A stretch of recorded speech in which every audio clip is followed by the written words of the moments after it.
আদ্র তো আজ আটঘাট বেঁধেই এসেছে পার্মানেন্টভাবে নিধিকে নিজের করে নেওয়ার জন্য। এবার পা দুটো ধরেই বেশি জোরাজুরি করতে লাগলো আদ্র। ব্যাস, লুঙ্গিতে এক প্রকার বেশি টান পড়ল। তারপর লুঙ্গি আদ্রের মাথায় পড়ল। আদ্র অন্য কিছু ভেবে বারবার সেটাকে সরিয়ে দেওয়ার চেষ্টা করছে, কিন্তু পারছে না। এক পর্যায়ে নাইম তালুকদার রাগে, দুঃখে ও লজ্জায় চেঁচিয়ে বলতে লাগলেন। আদ্র, এমন ক্ষুদ্র কণ্ঠে কেঁপে উঠল আদ্র। হকচকিয়ে নাইম তালুকদারের মুখপানে তাকাতেই দেখলো লুঙ্গি নিচে পড়ে আছে। আদ্র চোখ বড় বড় করে এক প্রকার ভয় পেয়ে নাইম তালুকদারের পাশ থেকে সরে উঠে দাঁড়ালো। পাঞ্জাবিটা বাড়িয়ে দিল নাইম তালুকদারকে। নাইম তালুকদার জোরে চেঁচিয়ে বললেন, বেরিয়ে যাও, যা বলছি। এই বলে লুঙ্গিটা মেঝে থেকে তুলে হাতে নিলেন নাইম তালুকদার। আদ্র মাথা নিচু করে নিজের মাথা নিজেই চুলকাতে লাগলো। এমন একটা অবস্থার জন্য নিজেই নিজেকে ইচ্ছে মতো গালিগালাজ করতে লাগলো। কাঁদো কাঁদো মুখ করে আদ্র বলে, যা, এটা কি করলাম? নিধি পাওয়ার 1% চান্সও হারালাম। প্রচুর লজ্জা লাগলো আদ্রের। তার পক্ষে সেখানে থাকা সম্ভব নয়। তাই তড়িৎ বেগে উঠে দাঁড়িয়ে দৌড়ে রুম থেকে চলে যেতে যেতে বলে, কাল নিধিকে বউ হিসেবে আবার চাইতে আসবো মেজো বাবা, আজ গেলাম।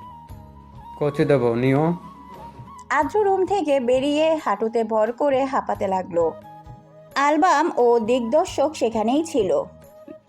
আদ্রের এমন অবস্থা দেখে অ্যালবাম বলল, কি রে, কি হয়েছে? হাঁপাচ্ছিস কেন? দিগদর্শক পানির বোতল এনে দিল আদ্রকে এবং বলল, পানিটা খেয়ে শান্ত হয়ে বল কি হয়েছে। লুঙ্গি খুলে গেছে। কার? মেজো বাবার। কি? হ্যাঁ, আমি মেজো বাবার 2 পা ধরে কেঁদে কেঁদে বলছিলাম যে নিধিকে আমার চাই মেজো বাবা। ব্যাস, কি থেকে কি হয়ে গেল, লুঙ্গিটাই খুলে পড়ে গেল মেঝেতে। অ্যালবাম দিগদর্শক দুজনে এমন কথা শুনে হাসতে লাগলো। দিগদর্শক হাসতে হাসতে বলে, নিধিকার পেলি না আদ্র, সব শেষ করে দিলি। প্রেমিকার বাবাকে পা ধরে পটা থেকে লুঙ্গি খুলে গেল, বাকি সুন্দর ব্যাপার রে। বলে পেটে হাত দিয়ে হাসতে লাগলো অ্যালবাম ও দিগদর্শক। আদ্রের প্রচুর রাগ হলো। এদের হাসি দেখে তো গা জ্বলে যাচ্ছে আদ্রের। মুখখানা গোমরা করে আদ্র সেখান থেকে চলে গেল। সকালের আলোয় ধীরে ধীরে ধরনের বুকে ছড়িয়ে পড়ছে। তালুকদার বাড়ির পেছনে আমবাগানে দাঁড়িয়ে মশা মারছে আদ্র। এই কদিনে মশার উৎপাত এমন বেড়েছে যে রীতিমতো অসহ্য। কালকের ঘটনার পর এমনিতেই মনটা খারাপ, তার উপর এই মশার উৎপাত, সব মিলিয়ে আদ্রের মেজাজটা একেবারে বিগড়ে আছে। হাত তুলে একটার পর একটা মশা মারছে আর মনে মনে তাদের গুষ্টি উদ্ধার করছে।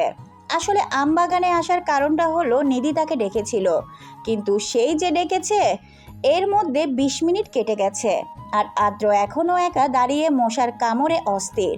বারবার মাথা উঁচিয়ে ফটক পানে তাকাচ্ছে, কিন্তু নিধির দেখা নেই। হুট করে পেছন দিক দিয়ে কারো হাঁটার আওয়াজ আসলো। আদ্র সেদিকে তাকালো, দেখলো নিধি চোরের মতো পা টিপে টিপে হাঁটছে। গায়ে বিশাল এক শাল জড়ানো, তাতে মুখ ঢেকে রেখেছে। নিধি আদ্রের কাছে এসেই চোখ মুখ কুঁচকে বলল, ভারী কাপড় পরেননি কেন? সত্যি বলতে নিধি আসার আগ পর্যন্ত আদ্রের শীত করছিল না, কিন্তু এখন নিধির কথায় বেশ ঠান্ডা অনুভব করছে।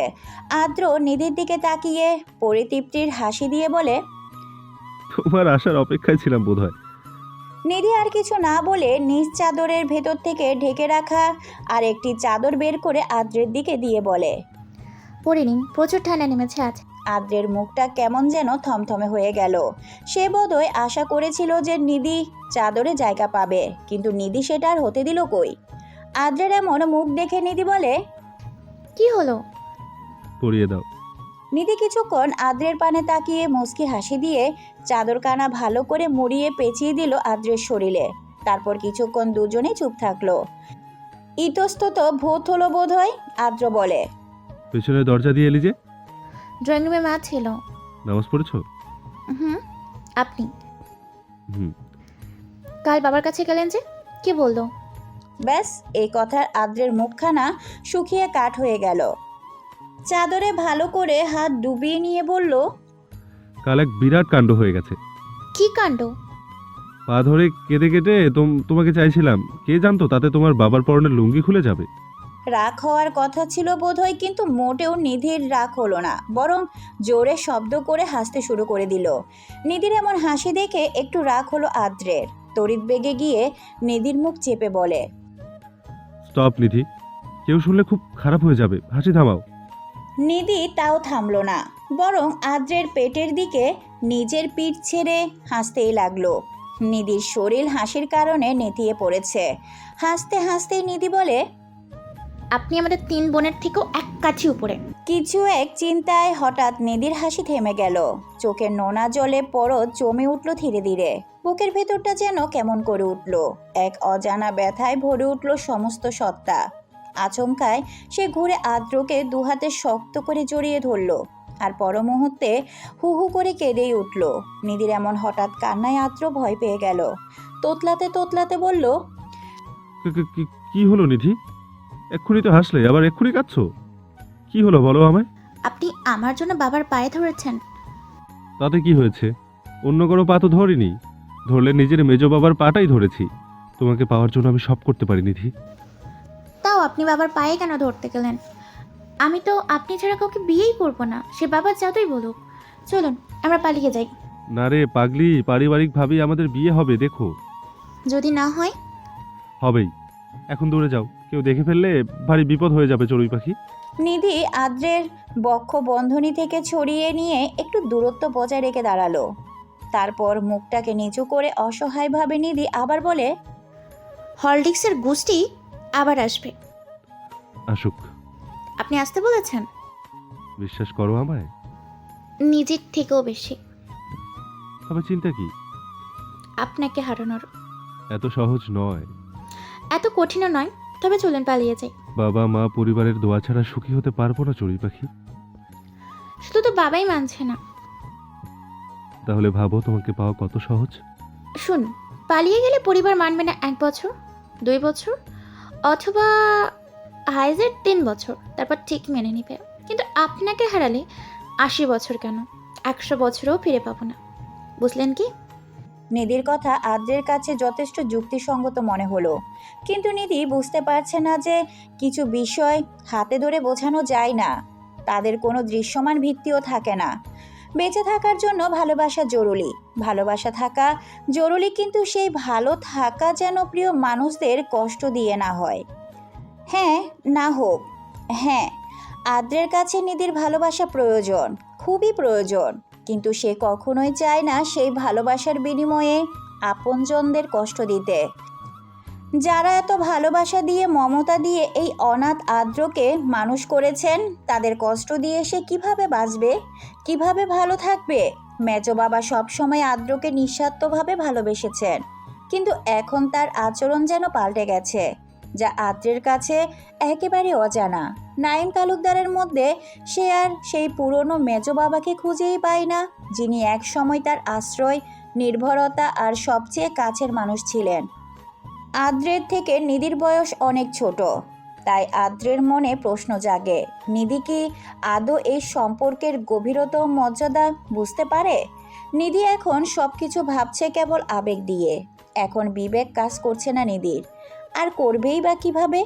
আদ্রের এই কয়েকদিনের ভালোবাসায় নিধি তো পুরোপুরি ভিজে গেছে সেই অনুভূতির জোয়ারে। এখন যুক্তি বিবেক সবই হারিয়ে ফেলেছে সে। কণ্ঠে শীতলতা এনে নিধির দিকে ঝুঁকে বলে, বয়স কত? যদিও জানে তবুও প্রশ্ন করলো। 18 বছর 8 মাস। 18 বছর ধরে যে বাবা মা বোন পরিবার তোমাকে আগলে রাখলো, তাদের এত সহজে ভুলে যাবে? যে মা তোমাকে 18 বছর ধরে ভালোবাসলো, খাইয়ে দিল, যত্ন করলো, কথা বলা শিখালো, হাতে হাত ধরে হাঁটা শিখালো, তার কাছে কিভাবে তোমার 8 দিনের ভালোবাসা মহান হয়, এটা আশা করিনি তোমার থেকে নিধি। কোথায় 18 বছর আর কোথায় 8 দিন? আকাশ পাতাল ফারাক চড়ুই, বুঝতে পারছো তা? হ্যাঁ, আমি তোমাকে ভালোবাসি, অনেক ভালোবাসি। এই ভালোবাসার পূর্ণতা চাই আমি, তবে সেটা আপনজনদের কষ্ট দিয়ে নয়। বুঝতে পারছো তুমি? ভালোভাবেই সব বুঝলো ও শুনলো নিধি, কিন্তু তাও নিধির গোবর ভরা মাথায় অন্য কথা ঘুরতে লাগলো। আমি অনেক দেখেছি, ভালোবাসায় ওসব সম্পর্ক সমাজের ধার ধারে না। আপনি আমাকে ভালোবাসেন না? হ্যাঁ। এমন কথায় আদ্রের শরীর তিরতির করে কাঁপতে লাগলো। মুহূর্তেই চোখ লাল হয়ে উঠল। রাগে নিজেকে সংযত করতে না পেরে ডান হাত তুলল নিধির দিকে থাপড় মারার জন্য। তা দেখে ভয়ে চোখ বন্ধ করে নিল নিধি। নিধির গাল বরাবর এসে আদ্রের হাত থেমে গেল। নিধিকে পারল না মারতে আদ্র। এদিকে রাগও কন্ট্রোলের বাহিরে। কি করবে বুঝতে না পেরে নিধিকে শক্ত করে জড়িয়ে ধরল বক্ষবন্ধনীতে। আদ্র চোখ বন্ধ করে নিল। রাগ সংযত করার চেষ্টা চালাচ্ছে। নিধি আদ্রের বুক থেকে মাথা তুলে দেখতে লাগলো আদ্রের মুখ। বুঝলো যে মানুষটাকে সে বেশি কষ্ট দিয়ে ফেলেছে। এই পর্যায়ে আদ্রের চোখ বেয়ে কয়েক ফোঁটা পানি পড়ল নিধির গালে। তা বুঝতে পেরে নিধি নিজেও কাঁদতে লাগলো। আদ্র শক্ত কণ্ঠে বলতে লাগলো, আমি এতিম নিধি। কণ্ঠটা এত অসহায় শোনালো যে তাতে নিধির বুক কেঁপে উঠল। কান্নার তোর বেয়ে গেল। সেও শক্ত করে জড়িয়ে ধরল আদ্রকে। আদ্র থেমে ফের বলে, তালুকদার পরিবারও তোমার দুই ভালোবাসাই চাই আমার। হ্যাঁ, তোমার ভালোবাসা দিয়েই এক জীবন পার করা সম্ভব, কিন্তু তাতে আপনজনদের ভালোবাসাকে তুচ্ছ করা হবে, সেটা আমি চাই না, কোনোভাবেই না। আর কি বললে? ভালোবাসা এসব সম্পর্কের ধারে না।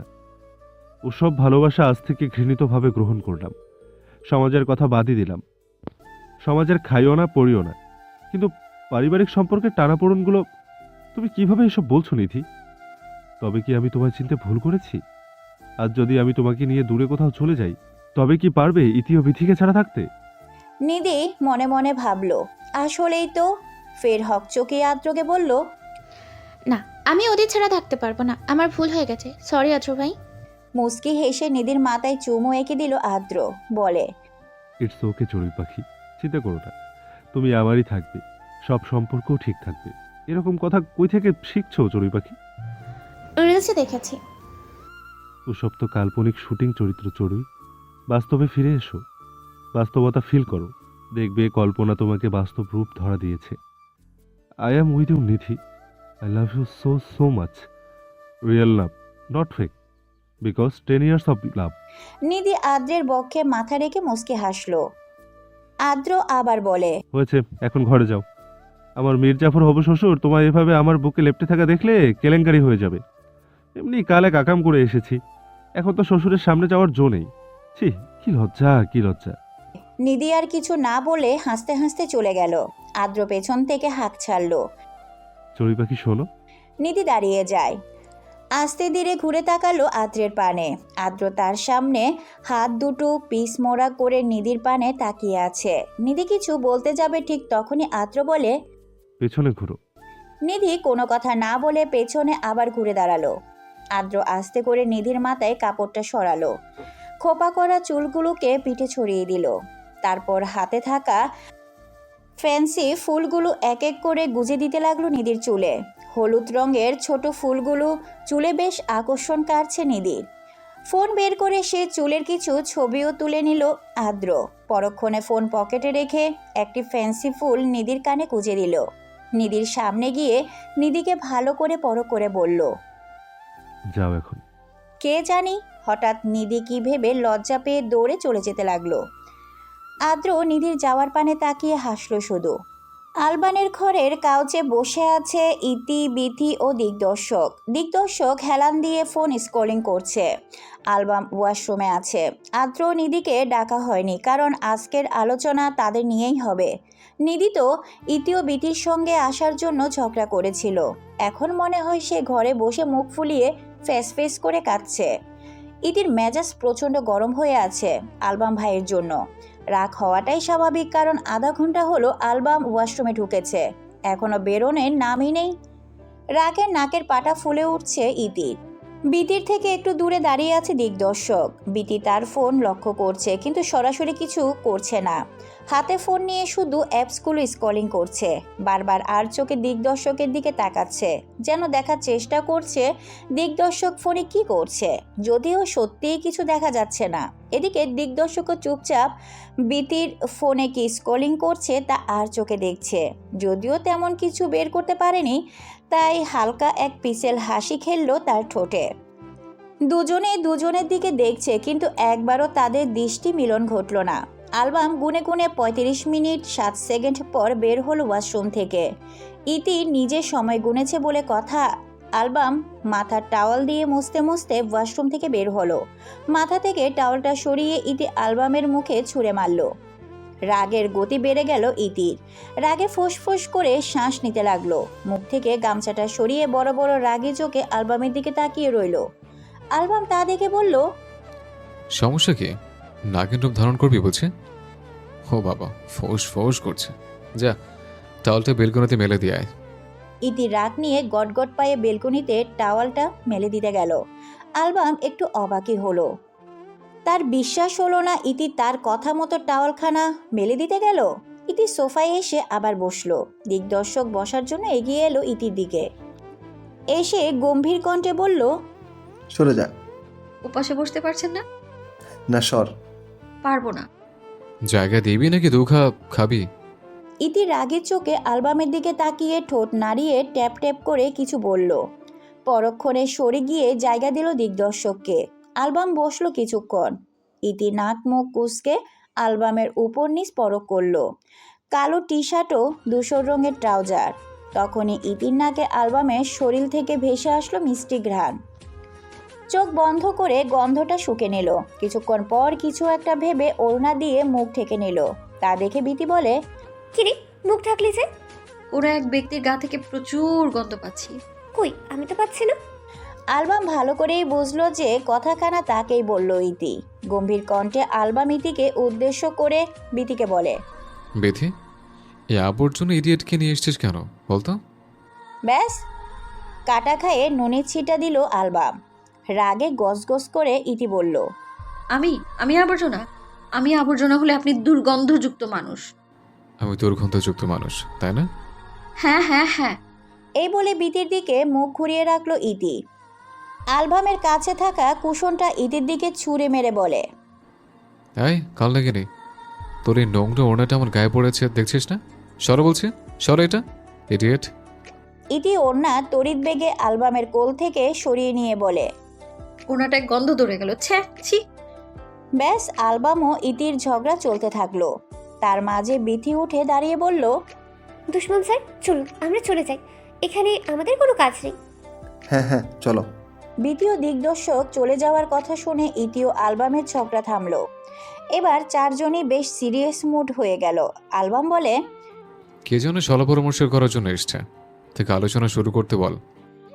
হরলিক্সের পরিবার আবার আসবে বলেছে। তারা অনুরোধ করেছেন অনেক বাবাকে, তাই বাবা তাদের আসতে বলেছেন। তখনই বিথির মাথায় একটা আইডিয়া এলো এবং হকচকিয়ে বলতে লাগলো, আমার মাথায় একটা আইডিয়া এসেছে। গ্রহণযোগ্য হবে তো? আগে শুনুন তো। হ্যাঁ হ্যাঁ বল। একসাথে কথাটা প্রতিধ্বনি হয়েছে বলে দুজনের মুখ বাঁকিয়েই নিল। বিথি বলতে লাগলো, নিধি আর আমি তো একই রকম দেখতে, তো আজ নিধিকে দেখতে এলে নিধির জায়গায় না হয় আমি গেলাম। মানে কথা হচ্ছে, নিধির তো মনে মানুষ আছে, তাই সে বিয়ে করতে চাচ্ছে না, কিন্তু আমার তো কোনো মনের মানুষ নেই। আমারও বিয়েটা হয়ে গেল, নিধিও আদ্র ভাইয়াকে পেল। শুনো না, আর হরলিক্স ছেলেটাকেও বেশ ভালো। বিতির এমন কথায় দিগদর্শকের মুখ স্তব্ধ হয়ে গেল। সে ধীরে মাথা নিচু করে নিল। ভিতরে ভিতরে ক্ষোভে তার বুক জ্বলে উঠছে। রাগের তীব্রতা কপালের রগগুলো ফুলে উঠছে। চোখের গভীরে লাল আগুনের রেখা জ্বলে উঠেছে, যেন সামান্য উস্কানিতেই সেই দহন ছড়িয়ে পড়বে চারিদিকে। আলবাম কিছুক্ষণ হা হয়ে ভেবে বলে, আসলে বিথি, তোরা তিন বোনই এত বুদ্ধিমতী যে বুদ্ধিতে ক্ল্যাশ করে বুদ্ধি থেকে বুদ্ধিই বাড়ে। সে বুদ্ধি থেকে আরো উদ্ভট বুদ্ধির বিকাশ ঘটে। কত বুদ্ধি বাবা। বিতিকে হা হয়ে তাকিয়ে থাকতে দেখে আলবাম আবার বলে, কি কিছু বুঝলি না তো? বিতির মাথা নাড়িয়ে না বলল। আলবাম ফের বলে, আসলে আমিও কিছু বলছিনি। দিগদর্শকের এখানে আরেক মুহূর্ত থাকাটা অসম্ভব হয়ে দাঁড়ালো। হঠাৎ এমন রাগের কারণটা দিগদর্শকের কাছেও অজানা, কিন্তু বিতির কথা তার মোটেও পছন্দ হয়নি। তাই সোফা থেকে উঠে দাঁড়িয়ে কাউকে কিছু বলার প্রয়োজন বোধ না করে কটকট পায়ে আলবামের রুম ত্যাগ করলো। আলবাম দিগদর্শককে অনেকবার ডাকলো, কিন্তু দিগদর্শক তাতে সাড়া দিল না। তিনজনই দিগদর্শকের এমন কাণ্ডে হা হয়ে চেয়ে রইল। বিতি কিছু একটা ভেবে সেও চলে গেল। ইতি এবার সব দোষ আলবামকে দিতে লাগলো। আলবামও সব দোষ ইতিকে দিল। কাজের কাজ তো কিছুই হলো না, সব অকাজ হয়ে গেল। ইতি একটু বেশি ঝগড়া করে ফেলেছে, তাই রাগ দেখিয়ে আলবাম স্কেল নিয়ে তেড়ে যেতে লাগলো ইতির দিকে। ইতিও অ্যালবামকে জিভ দেখিয়ে ভোদর দিল। দিগদর্শকের অনুসরণ করে তার ঘরে এলো বিথি। দিগদর্শকের সাথে একান্তভাবে কথা বলার জন্য সেই সকাল থেকে সময় সুযোগ খুঁজছে বিথি, কিন্তু পাচ্ছে না। অ্যালবামের ঘরে অমন হঠকারী সিদ্ধান্তে মোটেও মজার কথা ছিল না। আসলেই তো তার তো কোনো মনের মানুষই নেই, তাকে তো বিয়ে করতেই হবে। হরলিক্স ছেলেটা সেও মোটেও খারাপ নয়, তাই বলে যে হরলিক্সকে পছন্দ হয়েছে এমনটাও নয়। কিন্তু অ্যালবামের ঘরে অমন কথা বলার পর দিগদর্শকের এমন রিয়াকশনের কারণটা ঠিক বুঝলো না Bithi.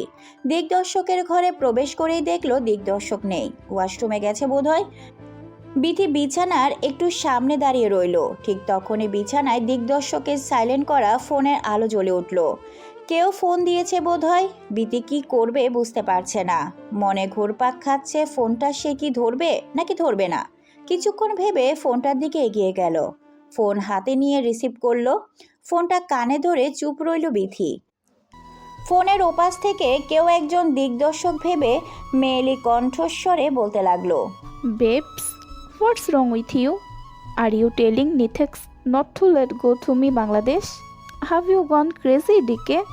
I'm definitely going to Bangladesh. We'll see each other very soon. Bye, baby. I love you. Mwah. ইংরেজিতে ফরফর করে বলা কথাগুলো বুঝতে বেশ অস্বস্তিতে পড়তে হলো বিথিকে, কিন্তু আই লাভ ইউ এই অর্থটা বেশ বুঝতে পারলো। আর চুমু দেওয়ার রিয়াকশনটা, কথাখানা শোনার পর বিথির কানটা কেমন যেন ঝিমঝিম করতে লাগলো। বিথি কিছু বলতে যাবে, ঠিক তখনই বিথির কান থেকে কেউ ঝড়ের বেগে ফোনটা পেছন দিক দিয়ে টেনে নিল। বিথির বুঝতে বাকি রইল না যে ওটা দিগদর্শকই ছিল। তাও বিথির সেসবের যেন কোনো যাই আসলো না। সে তো আই লাভ ইউ আর চুমু দেওয়ার ঘোরটায় কাটিয়ে উঠতে পারছে না। বারবার রিপিট হয়ে কানে বাজছে কথাখানা। সেসবেই ভাবতে লাগলো। দিগদর্শক বিথির বাহু ধরে এক ঝটকায় নিজের দিকে ঘুরিয়ে নিল এবং লাল চোখে তাকিয়ে বলল, এখানে কি চাই? দিগদর্শকের অমন জ্বলন্ত চোখ দেখে বিথি ভয় পাওয়ার কথা ছিল বোধহয়, কিন্তু ভয় পেল না। বিথিও বড় বড় চোখে তাকিয়ে রইল দিগদর্শকের দিকে। সেভাবেই তাকিয়ে বলল, এসেছিলাম কোনো এক কাজে, কিন্তু এসে যে ভুল করছি তা বুঝতে বাকি রইল না। আমি তোমার শিক্ষক হই, আমার সাথে তোমার কি কাজ থাকতে পারে? দিগদর্শকের হাত থেকে নিজের বাহু ছাড়িয়ে নিয়ে বিথি বলে, ভুলে গেছি। এই বলে বিথি রুম থেকে যাওয়ার জন্য পা বাড়ায়। তখনই বিথির বেনুনিতে টান পড়তেই চোখ মুখ কুঁচকে নিল। পেছনে তাকালো, দেখলো দিগদর্শক তার বেনুনিটা ধরে রেখেছে। বাঁকা হাসি দিয়ে বিথি বলে, আমি আপনার স্টুডেন্ট হই, আমার বেনুনি ধরে আপনার কি কাজ থাকতে পারে? দিগদর্শক বুঝলো যে তার কথা তাকেই ফেরত দিল বিথি। ফট করে বেনুনিটা ছেড়ে দিল দিগদর্শক। দুহাত বুকে গুজে বলল, হাত ধরার চেয়ে চুল ধরে আটকানোটাই শ্রেয় ছিল, পিছিয়ে আসো। কেন? হঠাৎ বিথির দৃষ্টি মেঝেতে আটকে গেল। বড় বড় চোখ করে দেখলো একটা তেলাপোকা ও একটা টিকটিকি পড়ে। বিথি একবার দিগদর্শকের পানে দেখলো, আবার তেলাপোকা ও টিকটিকির পানে তাকালো। বিথির চোখে মুখে কোনো প্রকার ভয়ভীতি প্রদর্শন হলো না। দিগদর্শক বোধহয় আশা করেছিল যে মেঝেতে থাকা টিকটিকি ও তেলাপোকা দেখে বিথি ভয় পাবে এবং ভয়ে আটকে উঠে দিগদর্শকের কাছে আসবে। কিন্তু আদৌ কি তেমন কিছু হলো? না, তেমন কিছুই হলো না। তেলাপোকাটা বিথির দিকেই এগিয়ে আসছে। বিথি সেটাকেই শুষ্ক চোখে দেখছে। দিগদর্শকও মনোযোগ সহকারে বিথির দিকে চেয়ে রইল। পরক্ষণে একটা দীর্ঘ নিঃশ্বাস ফেলল বিথি। ঝুঁকে তেলাপোকাটাকে হাতে নিয়ে জানালা দিয়ে ফেলে বলল, দুঃখিত, আমি সব ভয় পাই না। আবার এসে মেঝেতে পড়ে থাকা টিকটিকির লেজ ধরে জানালার কাছে যেতে যেতে বলল, পরের বার আমাকে ভয় দেখানোর জন্য আসলে আরও একটু বড় হয়ে আসিস। এই বলে টিকটিকিটাকে জানলা দিয়ে ফেলে দিল। দিগদর্শক থ মেরে বিথির কাণ্ডই দেখল। দিগদর্শকের চোখ বড় বড় হয়ে গেছে। বিথি এবার দিগদর্শকের দিকে এসে বুকে হাত গুজে এক ভ্রু উছিয়ে বোঝায় কি। দিগদর্শক চোখ মুখ ঠিক করে স্বাভাবিক করে বিথিকেই বলে, ম্যাক্সিমাম মেয়ে তেলাপোকার টিকটিকিকে ভয় পায়, তুমি ভয় পাওনি? আপনার ইন্টারভিউ দিতে আই এম নট ইন্টারেস্টেড। কিছুক্ষণ বিথির মুখে অপলক তাকিয়ে থাকলো। পরক্ষণে বাঁকা হেসে বিড়বিড় করে দিগদর্শক বলে, লাইক দিস? বিথি ভাবসাপ নিয়ে ঠিক র্যাম্প ওয়ার্কের মতো করে একটু জোরেই হাঁটতে লাগলো। এদিকে দিগদর্শক হাতে কাউন্ট করতে লাগলো। 1 2 3। 3 বলার সাথে সাথে বিতি পায়ের সাথে পা প্যাঁচ খেয়ে মেঝেতে পড়ে গেল। বিতি বুঝলো বেশি ঢং এবং ভাব দেখানোর ফল এটাই। পা দুটো ছড়িয়ে আছে বিথির, কোমরে বেশ লেগেছে। কোমরের মাজায় হাত দিয়ে ব্যথায় কোকিয়ে উঠল বিথি। ওমা গেল গো।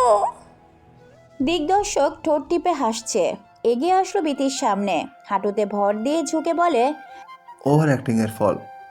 বিতির রাগ হলো খুব, তাও নিজেকে সংযত রেখে উঠে দাঁড়ানোর প্রচেষ্টা চালালো, কিন্তু প্রত্যেকবারই ব্যর্থ হলো। এবার দিগদর্শক তার হাতখানা বিতির দিকে এগিয়ে দিয়ে বলল, মাই হ্যান্ড নিডস ইউ। বিতি কিছু একটা ভেবে হাতটা বাড়ালো, আবার কিছু একটা ভেবে হাতটা সরিয়ে নিল। নিজেই নিজে হাঁটুতে ভর দিয়ে টেনে টুনে উঠে দাঁড়ালো, কোমরে হাত দিয়ে দিগদর্শকের পাশ কেটে চলে যেতে যেতে বলল, I am enough for myself. এই বলে চলে যায় বিথি।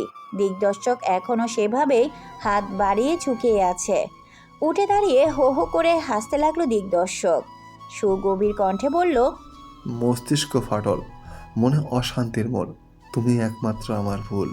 সুন্দরের মাথা আজ আগুনের মতো গরম। কাল রাতে এক ভয়ঙ্কর খবর কানে এসেছে তার। প্রিয় বোনটিকে নাকি হরলিক্স নামের এক বীর পুরুষ চুমু খেয়েছে। বস্তুত সেই মুহূর্ত থেকে সুন্দরের ব্রেনের তারগুলো শর্ট সার্কিট হয়ে গেছে। ভাবনাটা মাথায় এমনভাবে গেঁথে গেছে যে ঘুমিয়েও যেন প্রতিশোধের প্ল্যান করছিল। সুন্দর এখন তার পরনের জায়গা খুঁজতে ব্যস্ত, সেটাও খুঁজে পাচ্ছে না। মেজাজটা এবার আরও চরম পর্যায়ে। আলমারির সব কাপড় এলোমেলো করে খুঁজলো, সেখানেও নেই। খাটের তলায় খুঁজলো, সব খোস খাসারিতেও খোঁজা শেষ, কিন্তু পেল না। দুটো জায়গায় এনেছিল। কষ্টের কথা হলো গোসল করে জায়গাখানা কোথায় শুকাতে দিবে, এই জন্যই সুন্দর বহু চিন্তায় থাকতো। যতই হোক এখানে টুনটুনির মা অর্থাৎ নিজুম আছে বলে কথা। সে যদি তার অমন ছেঁড়া ফাটা জায়গা দেখে তাহলে নিশ্চয়ই সুন্দরকে অনেক কিপটে ভাববে, কিন্তু সুন্দর মোটেও কিপটে না। এই সংকোচে নিজের কাপড় নিজেই ধৌত করে সুন্দর, সেটাকে নিজেই ছাদে শুকাতে দেয়, আবার সচেতনভাবে নিজেই সেই কাপড় তুলে এনে গুছিয়ে রাখে। সুন্দর নিজের জায়গা খুঁজে না পেয়ে মাথার চুলগুলো টানতে টানতে বলতে লাগলো, ওই ছেঁড়া ফাটা জায়গাটা এত হারাই কেন রে বাবা? এই বলে কটকট পায়ে জানালার ধারে কাছে যায়। জানালা দিয়ে তালুকদার বাড়ির উঠান দৃশ্যমান। সুন্দরের চোখ যায় উঠানের মেঝে পরিষ্কার করা মালতী খাতুনের দিকে। উনি তালুকদার বাড়ির বিশ্বস্ত পরিচালিকা। সুন্দর মালতী খাতুনের হাতে পানে তাকাতেই দেখলো তার জায়গা দিয়ে মেজে মুছছেন মালতী খাতুন। সুন্দর আরও ভালো করে মেজে পরিষ্কার করা নেতাটাকে পরখ করলো, মনে মনে বলল, আরে বাস, ওইটা তো আমারই জায়গা। ওই তো লাল দোরা দেখা যাচ্ছে, কেমনটা লাগে কত? হাতে কি আঙ্কেলের হোসের মাথা খাইয়া ওইটারে চিপাইয়া চিপাইয়া মেজে মস্তাছে। সুন্দর কিছু একটা ভেবে মালতী খাতুনকে ডাক দেয়। মালতী বেগম দিদা সংকোচ নিয়ে জানালার ধারে এসে বলে, কিছু কইবেন আব্বাজান? আপনার হাতে ওইটা কি আম্মা জান? কেন আব্বাজান? ওইটা কই থেকে পাইছেন? ছাদে আইছি আব্বা, দেখেন জাঙ্গিয়াটা কত জায়গায় ছিঁড়া। এটা তালুকদার বাড়ি কেউ ব্যবহার করতেই পারে না, তাই এটাকে কাজে লাগালাম আর কি। যে এটা ব্যবহার করতো সে নির্দ্বিধায় গরিব বা কিপটে হবে হয়তো। এখন মালতী বেগম রে কে বোঝাবে যে ওটা সুন্দরের? মালতী বেগমের কথাগুলো সুন্দরের মস্তিষ্কে তীরের মতো বিঁধে গেল। সুন্দরকে গরিব ও কিপটে পড়ল। যদিও মালতী খাতুন তা না বুঝে বলেছেন, তবুও জায়গাটা তো সুন্দরেরই ছিল। সুন্দর মুখে টেনে টুনে হাসি এনে বলে, যান আম্মা যান। মালতী বেগম চলে যান, নিজ কাজে আবার মন দেন। সুন্দর মনে মনে বলে, আমি যে গরিব ও কিপটে না, এটা মানুষের কেমনে বুঝামু? একদিন বিশ্বের সেরা জায়গা দোকান দিব, দেশি বিদেশি সব মানুষে আমারে চিনব। লজ্জার কারণে যে জায়গা কিনতে পাই নাই তারই লজ্জা গুছামু। তারপরই নিঝুমের মুখখানা ভেসে উঠল সুন্দরের চোখে।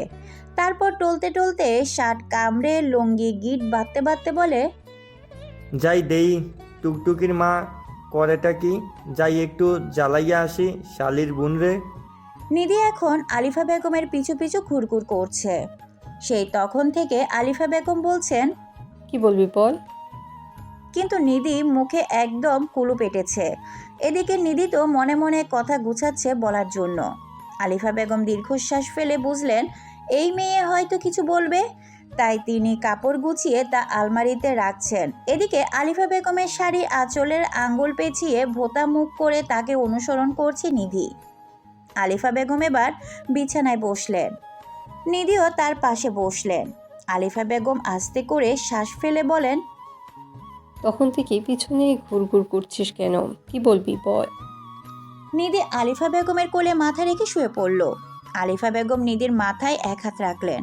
আলিফা বেগম বুঝলেন নিধি তার মাথায় হাত বুলিয়ে দেওয়ার আহ্বান জানালো। আলিফা বেগমও নিধির চুলে হাত গুজে বুলিয়ে দিতে লাগলেন। নিধি কোনো দ্বিধা সংকোচ ছাড়াই কাট কাট গলায় বলে দিল, তোমার পুত্রবধূ বানিয়ে না বড় মা। না বানালে? আলিফা বেগমের কোল থেকে উঠে আলিফা বেগমের দু হাত ধরে বলল, এমন করো না বড় মা, আমাকে একবার তোমার বৌমা করে দেখো শুধু, আমি তোমার সব কাজবাজ করে দিব। তুমি যা বলবা আমি তাই শুনবো। একদম ভদ্র ও শ্রেষ্ঠ বৌমা হয়ে দেখাবো, পাক্কা গিন্নি হয়ে যাব, প্রমিস। তুমি বিয়েতে রাজি হয়ে যাও বড় মা, আমাকে তোমার পুত্রবধূ বানিয়ে নাও না বড় মা। তোমার ছেলেকেই আমার লাগবে বড় মা। তোমার ছেলে আমার মনে গেঁথে গেছে, যেইভাবে সূরা ফাতিহা মনে থাকে ঠিক সেইভাবে। তোমার ছেলেকে ভুলে যাওয়া আমার পক্ষে সম্ভব না বড় মা। সেই থেকেই যাবে আমার মনে, যেভাবে জন্মদাগ থেকে যায়। হৃদয়ের প্রেম উৎপত্তি হলে প্রেমের ইন্তেজার মাকবুল হয়। জানো বড় মা, কথাই আছে যে কৃতদশাও পচে মরো, তাও ভালোবাসার খপ্পরে পড়ো না। কিন্তু আমি ফেসে গেছি তোমার ছেলের কাছে, তার ভালোবাসার খপ্পরে আমি আটকে গেছি। এখন তাকে আমার লাগবেই লাগবে। ভালোবাসা তখন পেরে চাই না আমি, ভালোবাসা পূর্ণতা দিয়ে শান্তিময় সুখ চাই। আলিফা বেগম খুব মনোযোগ সহকারে শুনলেন নিধির কথা। কিছুটা অবাকও হলেন এটা ভেবে, এই এক রত্তি মেয়ে এত সুন্দর কথা বলতে শিখলো কোথা থেকে? কবে এত বড় হলো নিধি? ঠোঁট কামড়ে আবার হাসলেন তিনি। আবার দীর্ঘশ্বাস ফেলে বলেন, আমি তো সেই কবে থেকেই রাজি, কিন্তু তোর বাবাই তো রাজি নয়। সেটাই তো, কি করা যায় বলো তো? কিভাবে যে বাবাকে রাজি করায়? সেদিনের থাপ্পড়ের পর আর বাবার আশেপাশেও যাইনি আমি। আমার তো তোদের দুটোকে নিয়ে বড্ড চিন্তা হয়।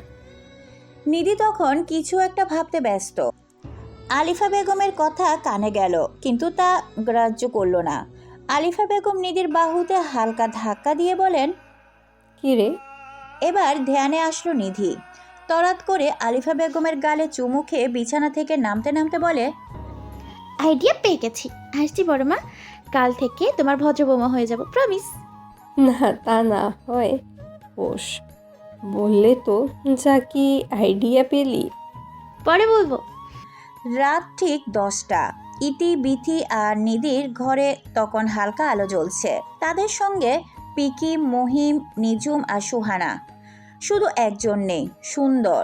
3 বোনের রাজকীয় হুকুম এলো, পিকি যাও তো, সুন্দরটাকে ডেকে আনো। হুকুমের ভার কাঁধে নিয়ে পিকি গম্ভীর ভঙ্গিতে রওনা দিল। সুন্দরের ঘরের দরজাটা আধ খোলা। ভিতরে উকি দিতেই দৃশ্য দেখে পিকির চক্ষু চড়ক গাছ। সুন্দর মশাই এমন ঘুমাচ্ছেন যেন রাজা দশরথ হিংসা করেন।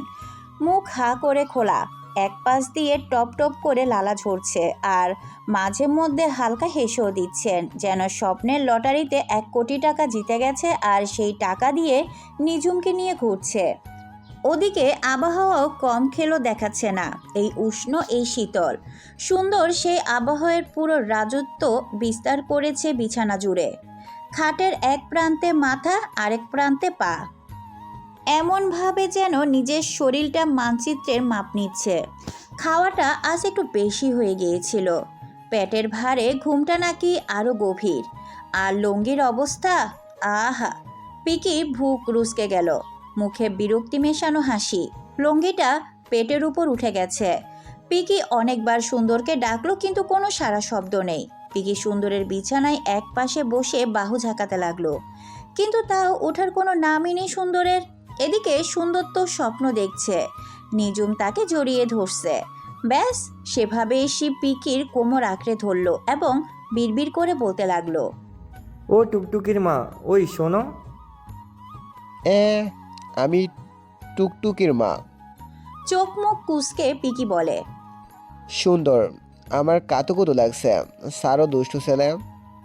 সুন্দর তো স্বপ্নেই মগ্ন। পিকি বিরক্ত হয়ে আবার ডাকতে লাগলো, কিন্তু তাও উঠল না, বরং আরো আস্তে পিষ্টে জড়িয়ে ধরল।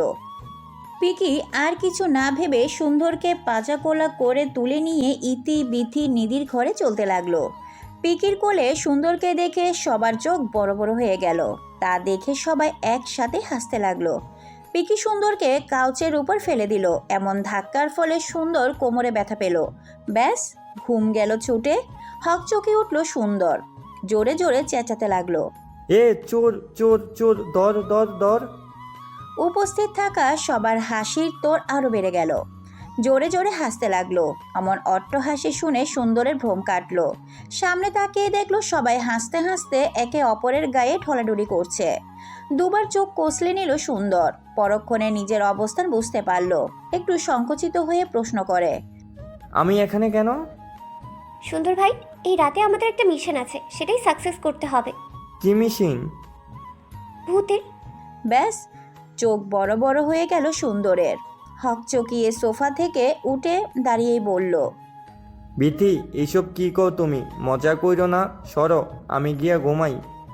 বিতি বুঝলো যে এভাবে কোনো কাজ হবে না, তাই অন্য পদ্ধতি অবলম্বন করে বলল, ওই দেখো সুন্দর ভাই, নিঝুমও আমাদের মিশনে থাকছে। সুন্দর এইমাত্র খাটের কোণে বসে থাকা নিঝুমকে দেখতে পেল। ব্যাস, সুন্দর তো মহা খুশি। আতপাস কিছু না ভেবেই বলে দিল, আমিও এই মেশিনে কাজ করব। কথাটা বলার পরপরই সুন্দরের গলা শুকিয়ে আসলো ভয়ে। পিকি সবাইকে উদ্দেশ্য করে বলল, ওকে গাইস, এক এক করে রেডি হও, সবার মেকআপ ড্রেস ঠিক করিয়ে দেবো আমি। সেই সকালবেলা নিধির কাছ থেকে ভুতুরে প্ল্যানখানা শোনার পর সবার জন্য নিজ হাত দিয়ে ভুতুরে ড্রেস ডিজাইন করে ভুতুরেভাবে ফুটিয়ে তোলে পিকি। 1 ঘন্টা 30 মিনিট লাগলো সবার রেডি হতে। ইতি বিথি ও নিধি হালকা ধূসর রঙের কাপড়, যেন ধোয়া ভাসছে। লম্বা আড়াআড়ি কাপড়, একদম পা পর্যন্ত ঢাকা। দেখে মনে হবে 3 ফুটে ভূত উঠছে। 3 জনেরই চোখের 2 জায়গায় ফুটো করা। সেই চোখ আবার কালো সানগ্লাস দ্বারা আবৃত করেছে। ইতির হাতে রইল এক্সেসরিজ, ছোট একটা ধোয়া মেশিন বা কুয়াশা স্প্রে। এদের 3 বোনেরই ভূতের বিশেষত্ব হলো ধীরে ধীরে ভেসে চলবে। কখনো হঠাৎ 3 জনই গায়েব হয়ে যাবে। মুহিন সেজেছে কঙ্কাল ভূত পোশাকে, কালো জামা ও প্যান্টের উপর সাদা হাড়ের প্রিন্ট করা। পিকি সর্বশরীরে এঁকে দিয়েছে তা। তখন মুহিনের কাতুকুতু লাগায় সে কি হাসাহাসি। মেকআপ করেছে মুখে সাদা রং, চোখের চারপাশে কালো গাঢ় শেড। মুহিন ভূত হওয়ার বিশেষত্ব হলো খটখট শব্দ করে হাঁটবে, মাঝে মাঝে শরীর দুলিয়ে হাড়ের কটমটের মতো আওয়াজ করবে। সুন্দর সেজেছে জম্বি ভূত। এই লুক তার একদমই পছন্দ হয়নি। কেমন পাগল পাগল লাগছে, আবার নিজেই নিজেকে আয়নায় দেখে ভয়ে আটকে উঠছে। বুকে থুতু দিচ্ছে। থুতু দেওয়ায় মেকআপ নষ্ট হবে বলে পিকি বকাঝকাও খেলো। পোশাক পরেছে ছেঁড়া জামা কাপড়, কিছু জায়গায় কৃত্রিম রক্তের দাগ। মেকআপ করেছে ধূসর সবুজ মুখ, চোখের নিচে কালো দাগ, ফাটা ঠোঁট। সুন্দরের বিশেষত্ব হলো ধীরে ধীরে ও আওয়াজ করে সামনে আসা। নিঝুম সেজেছে শ্মশান ভূতনি, পোশাক পরেছে সাদা শাড়ি, এলোমেলো চুল, পায়ের নিচে কোনো চটি নেই। সুন্দর তো বারবার নিঝুমকে দেখে প্যান্টে ভিজে যায় অবস্থা। মেকআপ করেছে মুখ একদম সাদা, ঠোঁট কালো, চোখের চারপাশে গাঢ় লাইন। নিঝুমের ভুতুরে বিশেষত্ব হলো শুধু হাসবে, কথা বলবে না, মোমবাতি হাতে নিয়ে ঘুরবে। সুহানা সেজেছে আয়না ভূত, পোশাক পরেছে রূপালি ও কালো মিশ্র পোশাক, মুখে চকচকে সিলভার মেকআপ, অ্যাক্সেসরিজ ছোট একটা আয়না হাতে। এর ভূতের বিশেষত্ব হলো মানুষ যখন তাকায় সে নিজের বিকৃত প্রতিবিম্ব দেখাবে। পিকির ভুতুরে পোশাক হলো কোট ও হুন্ডি, মুখে ভয়ঙ্কর মুখোশ, একটা অর্ধেক পোড়ানো অথবা বিকৃত মুখের মতো। পিকির ভুতুরে বিশেষত্ব হলো সবসময় নীরব থাকে, শুধু হঠাৎ সামনে এসে মুখোশ খুলে দেখাবে। 8 জনেরই মারাত্মক ভয়ঙ্কর ভূত সেজেছে।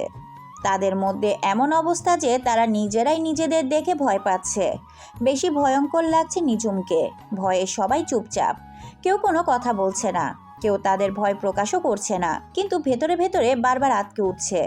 সুন্দর ভয় ভয় করে সামনে এগিয়ে গেল। তখনই নিজুম ঘুরে দাঁড়াতেই দুজনেই ধাক্কা লাগলো। কিছুক্ষণের জন্য নিজুমকে আসল ভূত মনে করে চেঁচাতেই লাগলো।